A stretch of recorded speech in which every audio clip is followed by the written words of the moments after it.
Okay, I know you've probably already seen it on Instagram, so... Yes guys, welcome back to another video. Welcome to the George Benson football channel. We've got to address the elephant in the room before anything kicks off today for this Chelsea versus Tottenham match preview. I decided to dye my hair blue. You know, this is as close to Chelsea blue as I could possibly get.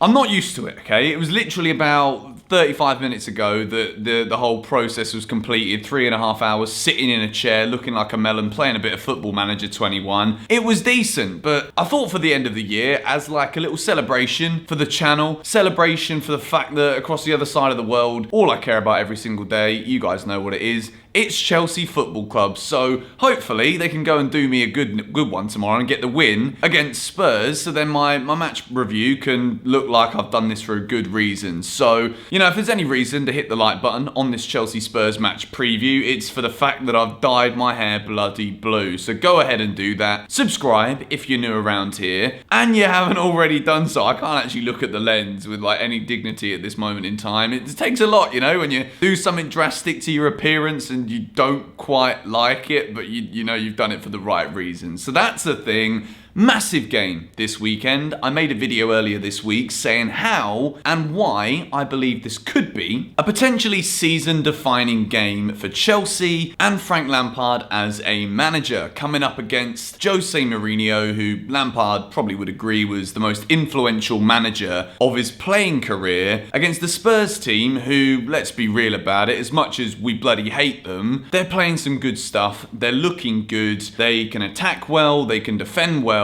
and it seems to me as though the Mourinho magic that a lot of people thought had died is still very much alive. And this game is not only an opportunity for Chelsea to leapfrog our London rivals, but it's a big opportunity to put a stamp down on what we intend to do and what we could do this year. So obviously when we go into this game tomorrow evening, like 4:30 PM UK time, is the kickoff.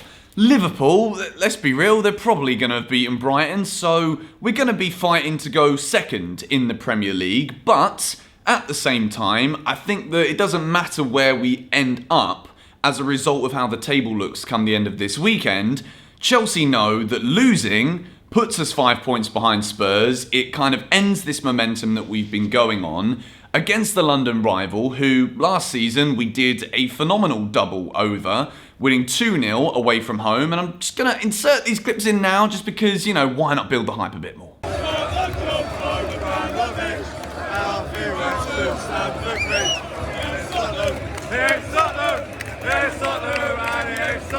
It was a wonderful moment. We then went to Stamford Bridge, beat them 2-1 as well. Mourinho is beaten twice by Super Frank Lampard.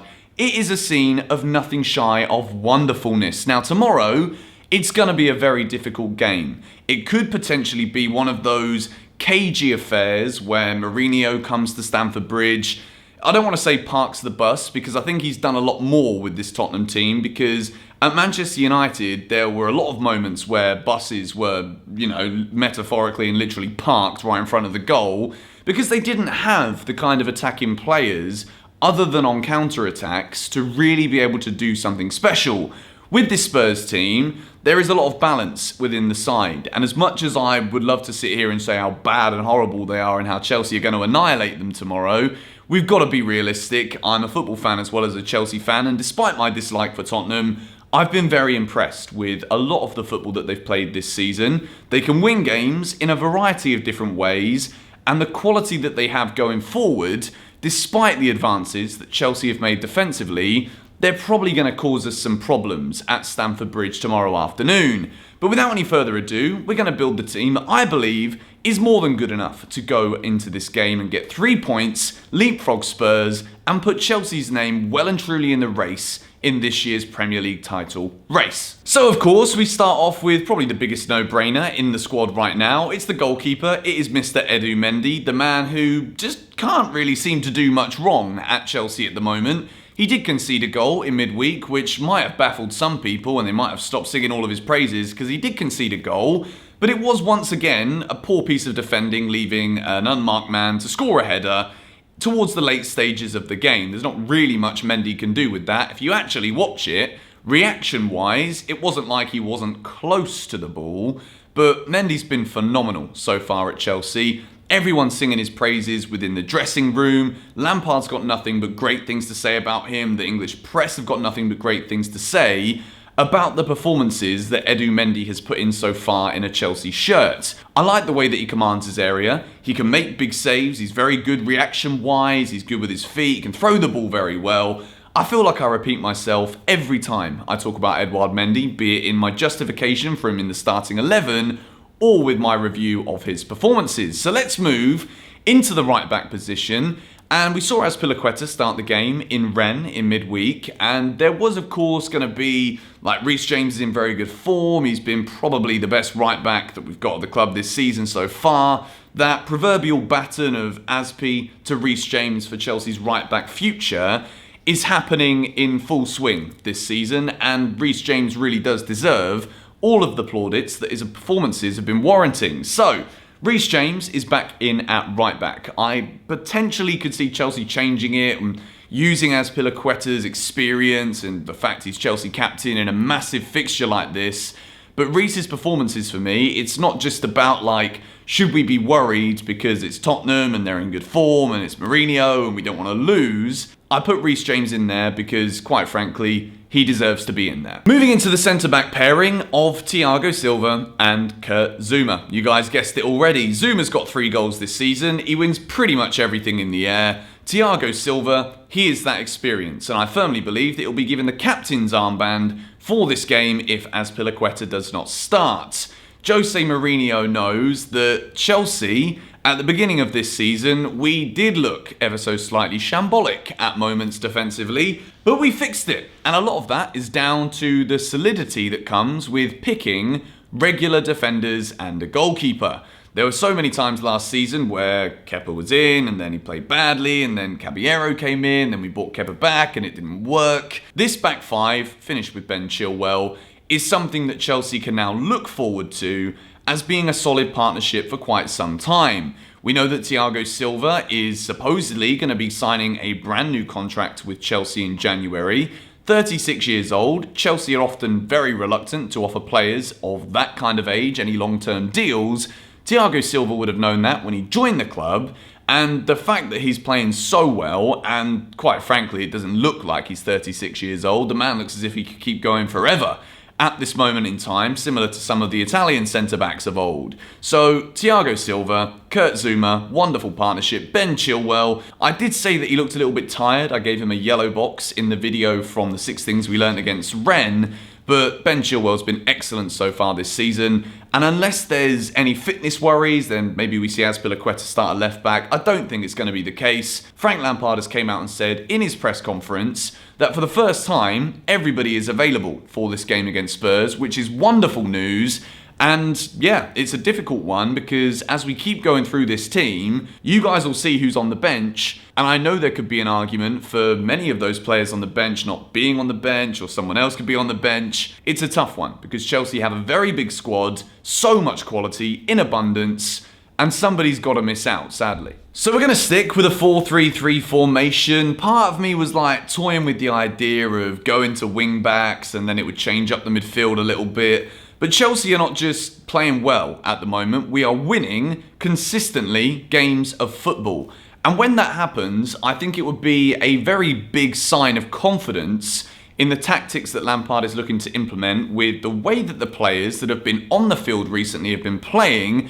It's a big vote of confidence within himself and within the qualities of this Chelsea team to stick with a winning formula. So for that reason, I've gone with a midfield 3 of Mateo Kovacic, N'Golo Kante and Mason Mount. Mason Mount playing in the number 8 role. Some people said that when I talk about Mason as number 8, I'm actually talking about the number on the back of his bloody shirt. We know he's number 19, but Mason Mount's game is evolving massively this season. I think there are a lot of different factors behind this. Factor number 1 is I just think that maybe I'd read too much into the scrutiny that he comes under from certain members of not just the Chelsea fan base, but the footballing world. And, you know, when you hear a lot of negative criticism of a player, even if you don't believe it yourself, you're kind of swayed and you look for these little negative things within his game. he might have an off game and then maybe you start to believe those things a little bit more. But what we've seen from Mason this season is an evolution. He's doing a lot more now than just running around trying to win the ball back. We can see his passing range, we can see his vision. The work rate is obviously always going to be something that we talk about with Mason Mount. Gareth Southgate sees it, Lampard sees it, and he's a key player within this Chelsea team. Kai Havertz is obviously now back in the side, and some people might say that Havertz should come straight back in. Kovacic has been playing very well. He had a good international break with Croatia. He's been playing lots of minutes for Chelsea too. So, because this is such a big game, and we have been winning with this side recently, I'm not going to change the starting 11 for this one. We know that Havertz is a big player. He's a key player in this Chelsea team, not just now, but for the future as well. But Kovacic keeps his place for me because Havertz hasn't had that many minutes yet in order for me to warrant putting him in the starting 11. Now we move into a front three going from right to left of Hakim Ziyech, Tammy Abraham, and Timo Werner. It was a tough one because of Olivier Giroud, game-changing goal against Rennes. Some people say that because of that, he should start ahead of Tammy Abraham for this game. Despite Abraham not scoring the winner against Rennes, and it was Olivier Giroud, I feel as though Tammy has been so good this season, and it would be... I think this kind of game is the kind of game that Tammy would just love to get stuck into. He's a big Chelsea boy. He absolutely loves putting on the shirt. We saw him in some big games last season, for example, away at Arsenal, where he scored a goal which completely changed the game for Chelsea. He's got that fight, he's got that aggression. He might not have the same aerial presence of someone such as Olivier Giroud as a target man, but he's definitely developing a lot more in that side of his game as well. There is part of me that thinks that maybe Giroud will start in this one, and I could definitely see the reasons for that. But at the same time, I think what Tammy can do in terms of energy is a bit more than what Olivier Giroud can do. No disrespect, Giroud's an elite striker. I absolutely love the geezer. I think he's brilliant. But for starting the game, I'm going to stick Tammy there. Timo playing on the left. Christian Pulisic, we know that he's back, he's fit, he's ready for this game. And I think with Pulisic maybe coming off the bench, Giroud coming off the bench, it could entirely change the dynamic of how Chelsea play. And I think it would give us a plan B if plan A, which is the team that I've put out here, and we don't know what Frank's going to do, but I think Frank's going to have a couple of different things up his sleeve in terms of substitution potential in order to give Chelsea the best chance of coming away with 3 points from this one. It's going to be tough. Spurs are going to be offering a lot going forward. They've looked pretty solid defensively too, but I would still say it's definitely a weak part of their game. And I think with the team that I've put out here, Chelsea can go out from the first minute and go for the win. Now, as for the bench, at the time of recording this, I've not even decided who I'm going to stick on the bench and who is not going to make the matchday squad. Chelsea have a fully fit squad. There are players on this bench, and even if you were to rotate anyone from the bench, put them into the starting 11, it's a phenomenal side that Chelsea have. Mourinho is kind of like playing the games beforehand, saying about how much depth Chelsea have within this squad. He always does this little thing, and as much as I love what Mourinho's done for Chelsea, he does this little thing where he comes up with like these little minute excuses before there's even any need for an excuse. And he's talking about Chelsea's squad depth in a way to try and, make Lampard think like it doesn't really matter who you pick because you've got a great team regardless, which is true, but it's just Mourinho trying to cover himself in case he comes away from West London with absolutely nothing in his hands or his pockets. So this is a big one. We know it. Chelsea versus Spurs. It is the biggest game of our season so far. It is the most exciting game for us fans. Sadly, there's going to be nobody there. My prediction for this one, I am so confident with this team at the moment. I know this is going to be a tough game. No disrespect to Tottenham. Hatred aside for the whole rivalry.